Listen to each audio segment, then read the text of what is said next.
Well, parents of Covenant School victims say they will not rest until their voices are heard, even if that means going back to the Capitol in January when the normal session resumes.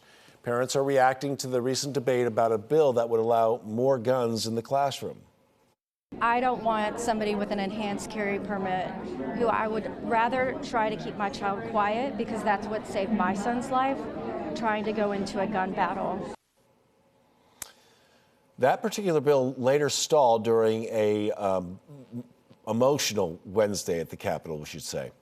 Peyton Kennedy is live to walk us through what's moving forward and what legislation is up for consideration. And Neil, the Senate committees yesterday had over 50 bills on their agenda. In the end, the full Senate passed 3.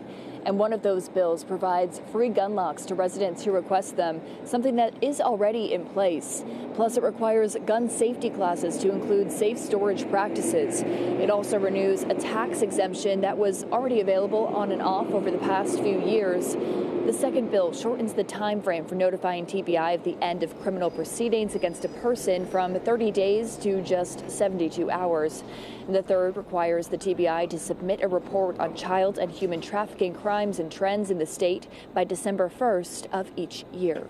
All 3 of these introduced by Representative William Lamberth. After the Senate session ended yesterday, onlookers chanted, "You've done nothing." There are apparently only 3 that I've been told by someone in the Senate that someone somewhere decided that only 3 would move forward there. In my humble opinion, that is not acceptable. And so I'm going to continue to advocate for both this bill and all of the other bills that we'll be discussing in this committee and every other committee to pass both chambers and be signed by the governor.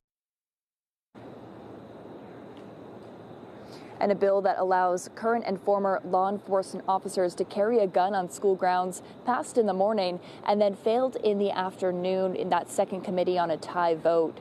And with so many bills killed already, it is questionable what will be done today, but the first committee meeting starts at 8 a.m.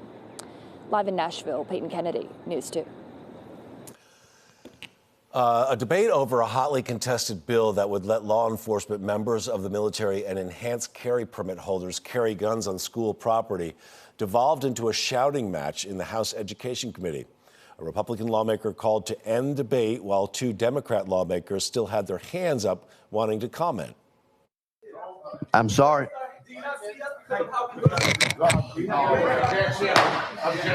Sir, I am not going to put up with that accusation. You are my colleague. You're not my boss, sir. So let's check ourselves real quick.